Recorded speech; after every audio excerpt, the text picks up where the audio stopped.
Hello there guys, welcome to Star Wars Comics, and today we pretty much see that even at a very young age, Anakin was showing signs of trouble. The task that Obi Wan was given, for him to manage a Padawan like Skywalker, was without a doubt something that I don't think even the most experienced Jedi Masters of that time could handle. We pretty much see this in Revenge of the Sith. While Windu simply instructs Anakin here and there, Yoda outright guides Anakin through his troubled feelings of attachments, and by the end it's still in vain. They just could not handle the implosion of darkness that was about to unveil in Anakin Skywalker, and keep this in mind throughout this video.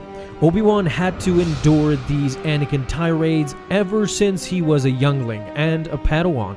The immaturity alone was too much at times, and in this video it will become readily apparent that Anakin's rage could overtake him at any point in time. 3 years after the Battle of Naboo, Anakin Skywalker was becoming more powerful with each passing day, showing promise and confidence in his skills. During that time, he was participating in a training session within the Jedi Temple, surrounded by many other younglings. In fact, he had programmed a droid to mimic the moves and skills of Darth Maul, the secret Sith who killed his first master, Qui-Gon Jinn. Both Windu and Obi-Wan were watching these young Jedi prospects showcase their abilities, and at just the right time, Chancellor Palpatine shows up as well, showing interest in Skywalker's abilities to the dismay of Mace Windu, of course. He even referred to his improvement as impressive.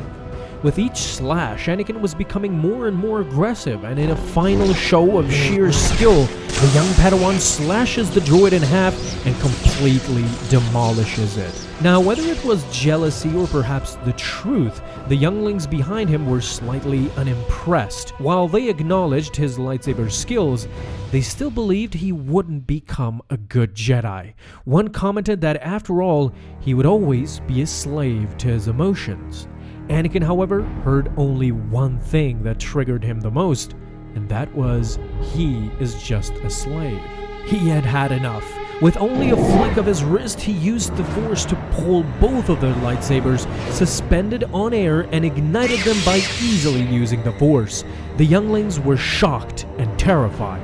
To make matters worse, Anakin taunted them about their comments. Witnessing what just happened, Obi-Wan immediately intervened, but by that point Anakin had just come to his senses. He defused the lightsabers and gave them back to the younglings with an apology to offer as well. It was a sudden burst of emotion. However, the Padawans had just witnessed his wrath. They were not about to discuss it further, they just said to forget it. Palpatine, of course, having seen what transpired, used this opportunity as an in to spend more time with the boy, instructed Windu to send the boy over to him more frequently. After all, he was once Anakin's age, he commented, and he felt a special connection with Anakin, even reminding Windu that the Jedi fall under the Senate's jurisdiction.